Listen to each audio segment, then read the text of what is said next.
Race number 4 on the program. This is the perthracing.com.au handicap over the 1650 metre journey. It's for the open class gallopers. One replay. We're going to have a look at Tudor Lad finishing in 6th position. This was behind Sleepwalk. Keep your eye on Rocky Range. He's back there in 9th.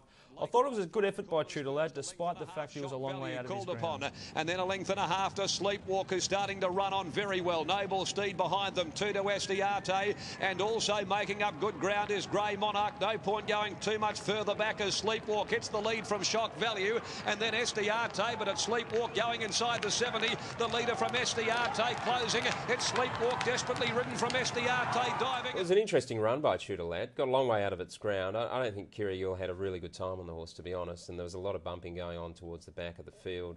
Got to the outside, ran home in mediocre style over the final 300 metres. Never really looked a contender.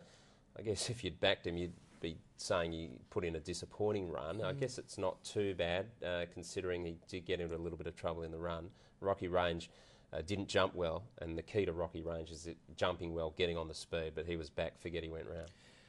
Interestingly, with Tudor Lad, Rich, I'd like to get your thoughts. I remember when he was going through the grades, I know he's up in the weights now and he's competing against better horses, but he used to always just be outside the leader in the box seat, 1-1, and just his past few, he's been a long way out of his ground, and it's just... Right, it's very hard to make up ground when you're that far back against these class of horses. I'm not sure if he's lost his pace. He seems to have lost a bit of dash. It's a bit of a concern. I thought his run when he ran 4th to Megatick, and we outlined that on the show, behind Marasco, we outlined on the show, was a very good run. He was steaming late, really steaming, but again, he lost his dash from the 400 to the 200, and of course his early speed as well. So I'm a little bit concerned with the 59 kilos. I'm looking for a lightweight. Okay, which way are you looking, Rich? What do you like in this race? A horse like a Mega Steel, maybe? Yeah, I'm going with Mega Steel. I think he'll get the lead here. He's got Comic Hero drawn outside him. I know the Winkers go on first time. Rocky Range drawn in 4. I don't think it's got enough pace to hold out Mega Steel, nor that they'd really want to. I think Mega Steel can roll to the front. Last start, Mega Steel was hustle and bustle for him in that Proud Falcon race. He didn't really appreciate it. I thought he fought on pretty well because the other two leaders, they compounded even further back. But he held on pretty well over the final 200. I think he's got a terrific each-way chance, Mega Steel. I think he's the way to go. Yeah, he does only have the 53 kilos on his back. I'm going to stick with number 2, Tudor Lad. I just think he's got a lot of class in this smaller field, only the field of 9. If he can position a little bit closer, I think it'll be hard to beat.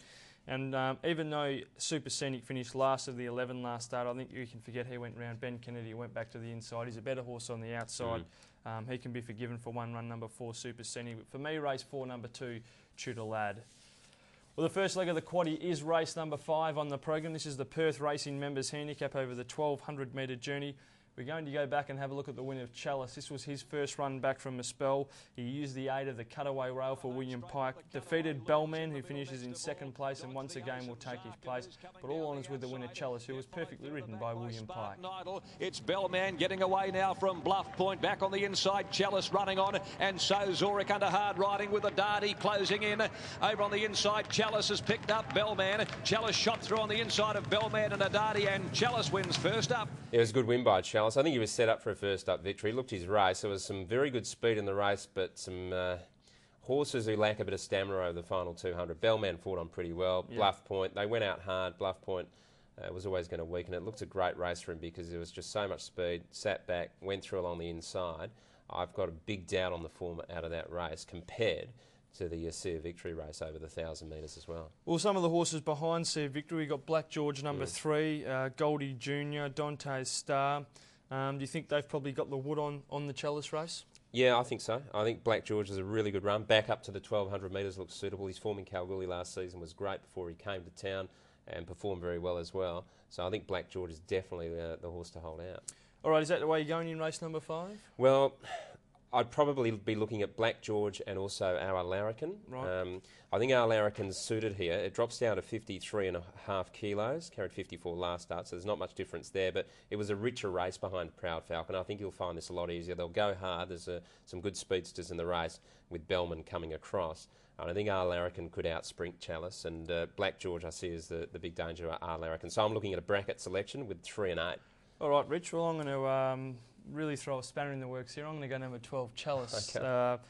I just thought it was a very impressive win. I know it was against Lesser Grade. I've always had a lot of time for this horse. I think he's got a lot of ability. He's a lovely animal to look at. And despite the wide draw, I'm going to stick with Chalice. So for me, race 5, number 12. But obviously, Black George, he's probably got a little bit of class on his rivals at this point of their career. And he's going to be the one to beat. But for me, race 5, number 12, Chalice, in what is a good race to start the quaddie. Race number 6 on the program is the Become a Perth Racing Facebook Fan Handicap over the 1,200 metre journey. Let's go back and have a look at the last start win of Sea Victory. Defeated Black George. Go Buster, I thought, hit the line extremely well in 3rd position. All honours with the winner, though, Sea Victory, who was well ridden by Sean McGrady. The fence in front of the Entourage, mistimed on the rail, and here comes Sea Victory and Black George down the outside with their runs. Free time led to the 200. Sea Victory challenging, though, from Black George. The Entourage on the fence. Behind them came Go Buster. It's Sea Victory going to the lead, though, from Black George, and Sea Victory's going to be a little too good. Sea Victory won it by... Yeah, nice win by Sea Victory. Sat back. It was a beautiful race for Sea Victory. They went out hard. He got to the outside in the straight. Always looked the winner for mine.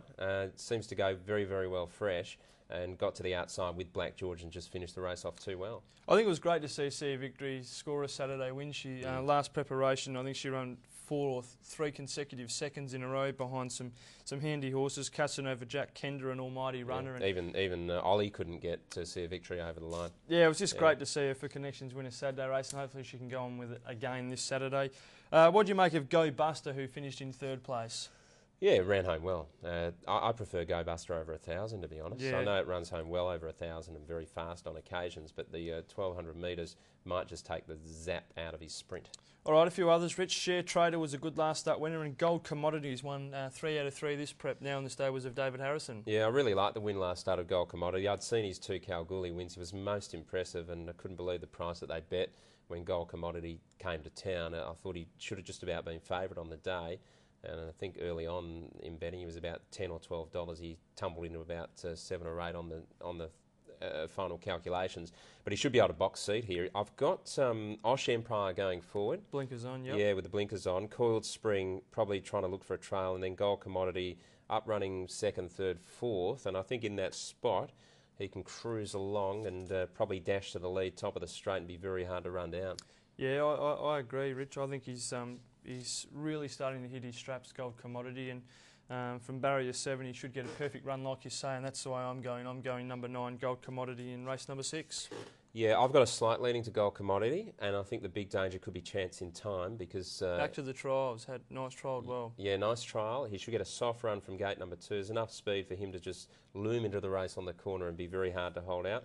The other 2 chances, I think, in the race are Polly Ollie, who's drawn 14. A bit of a way back to the 12. Maybe the real dashing sprint will be taken out of Polly Ollie after racing over 14 last start. And the other one is Walnut Creek, who had no luck at all last start on the fence, got bottled up there and held up for a run. He's a noted stewards reporter, Walnut Creek.